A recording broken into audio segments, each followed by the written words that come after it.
Hey everybody, how's it going? Today we're gonna blend an object into a night scene just as you see on this picture here.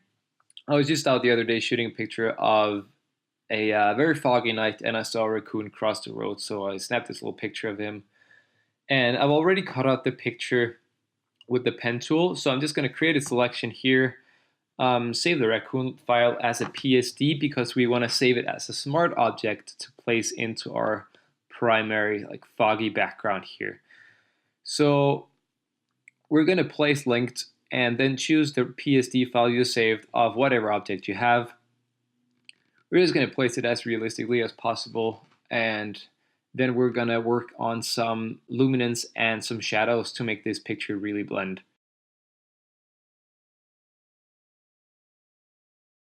So I'm just going to create a 50% gray layer behind the raccoon just to have a bit of a reference tone to better see the hairs, because right now I'm just going to use the smudge tool on the left to start dragging out the mask and create a bit more of a realistic fur looking mask on this raccoon.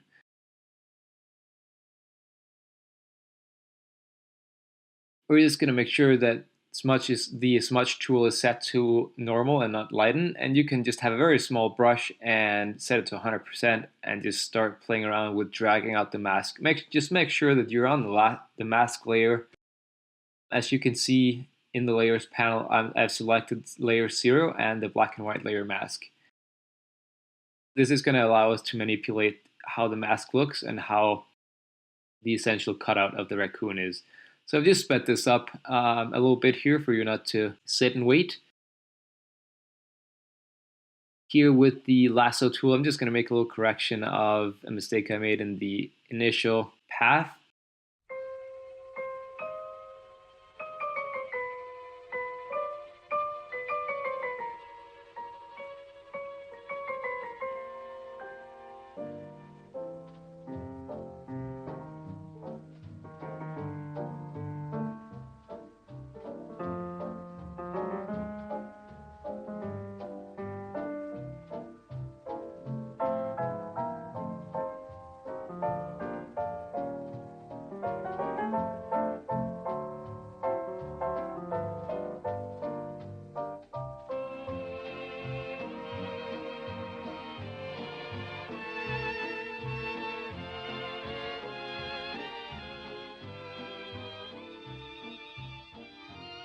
Go to File and Save.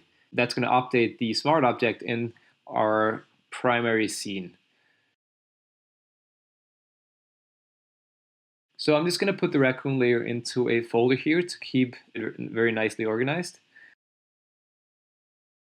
And I'm going to create two curves layer. The first one is going to be with a downturned curve, which is going to be a dark curve, and the top curve layer is going to be a brightening curve.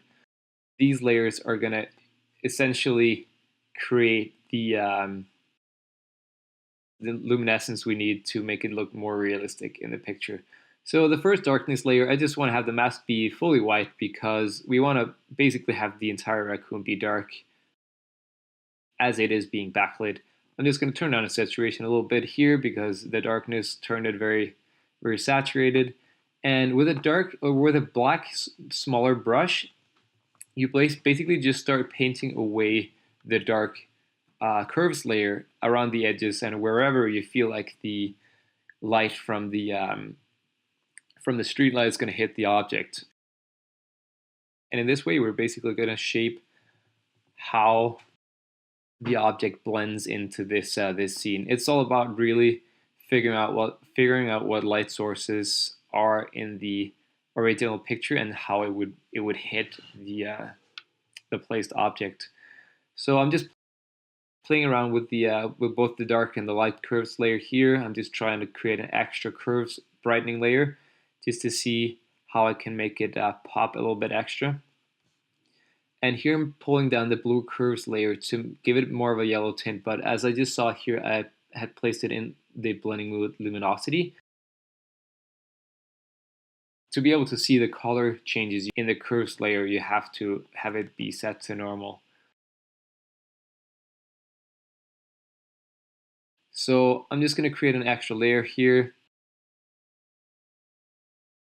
just to play around with the lightness to see how realistic it's going to look.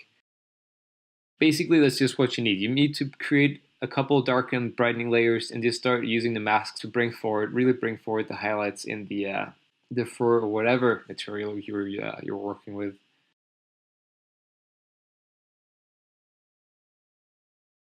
So I'm just going to choose a light color here that's on the image, and then I'm going to create a new layer.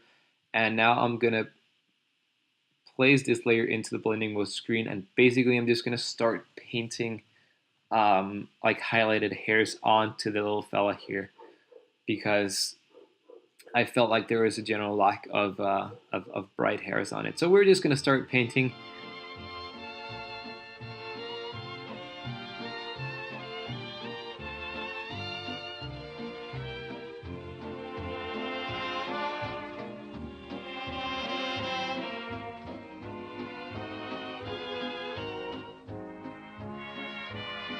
A foggy day in London town had me low. So yeah, I'm just playing around here just to see if it's gonna look nicer if I clip it to the raccoon layer itself, and I chose not to do that, just to be able to have the hairs extend a bit further out and make it a bit more fluffy in the light areas. And we're gonna organize even more and call this highlights. Good for me. So yeah, just go zoom out a little bit, have an overview, check how it looks with the respective light source that you want to work with to create the realism. And so what I'm doing now is I'm basically just duplicating the smart object of the raccoon and rasterizing it. And we're going to make this duplication. We're going to turn it upside down using the vertical. So we're going to flip it upside down using the vertical flip.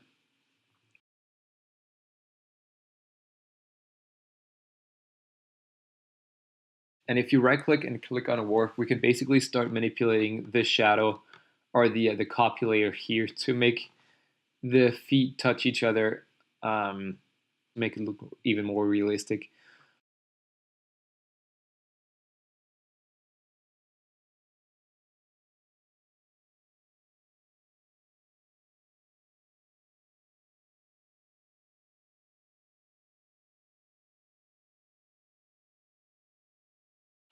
So I'm struggling a bit here with having the one foot reach the raccoon's foot. So I'm just going to clone it up a little bit here to make it touch. And you could be a bit rough with this. It's just a shadow, so we're going to give it a little blur afterwards either way.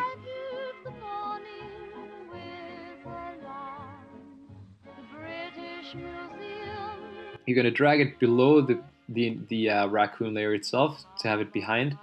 Create a new layer and fill it with black just to have it be a full shadow.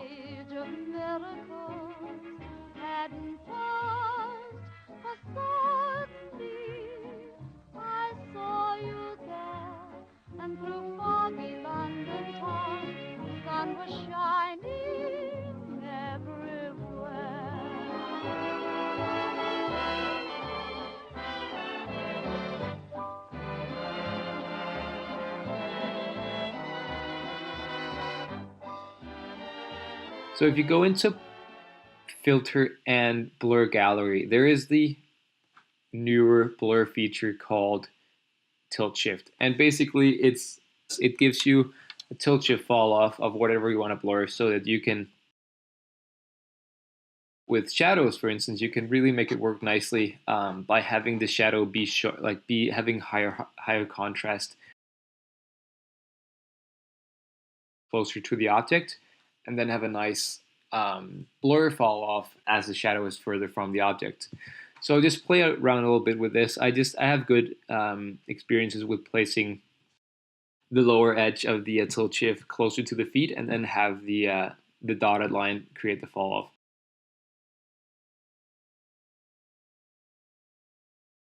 And I'm not really happy with the way the shadow looks. I think it looks a bit too dark, so I'm going to give it a bit more of a lighter brown, like a brown color, because there really isn't no 100% black in this picture.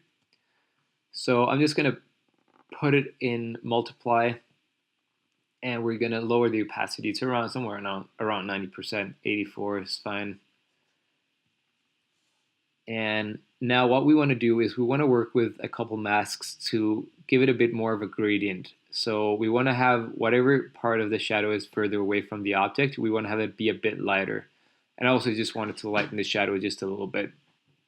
So I'm just going to create a mask and use a black and white gradient to create the fall off.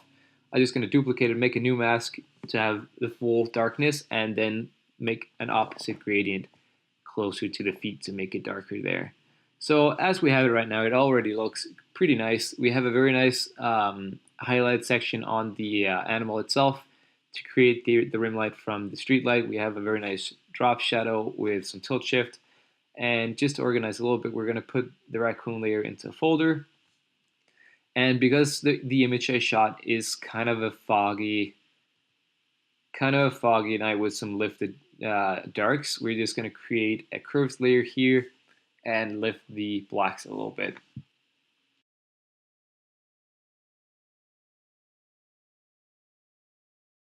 So I'm just going to apply just a tiny bit of blur, just a single pixel blur to the raccoon itself. Being a smart object, we can turn it on and off, so we're still working non-destructively.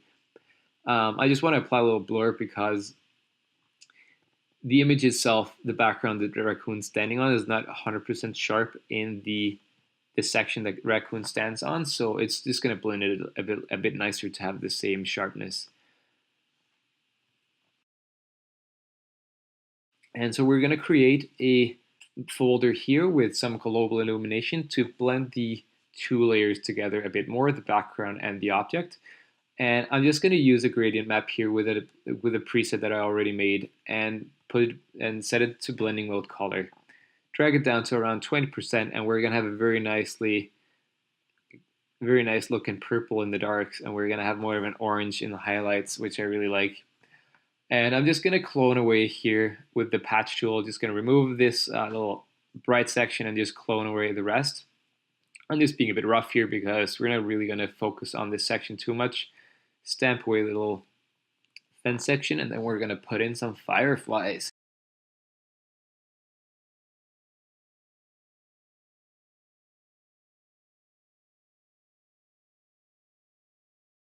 To make the fireflies blend nicely, just create a mask layer and then go in and give it a nice, just go in and give it a very nice feather just to make sure that we have some soft edges that's going to blend very nice when we're going to put it into screen mode here in a short little while.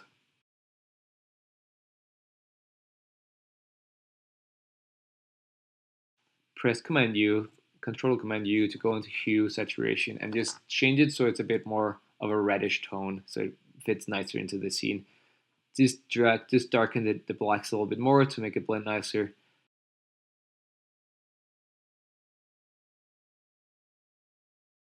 Love particles. And I think the last thing I wanted to do was just use a little color balance to just give the highlights and the shadows a bit more pop. I wanted to have it be a bit more intense, just to have a bit more of contrast. And I just wanted the shadows to be a bit colder, a bit more cyan and blue looking. So very nice and easy to control that with the color balance adjustment layer.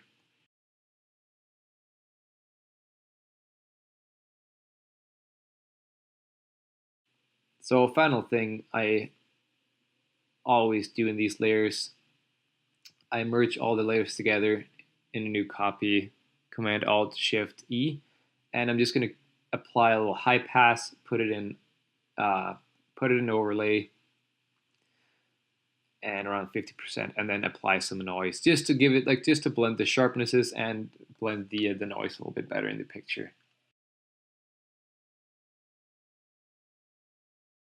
And there you have it, a very nicely blended object onto a night sky, night scene, foggy scene.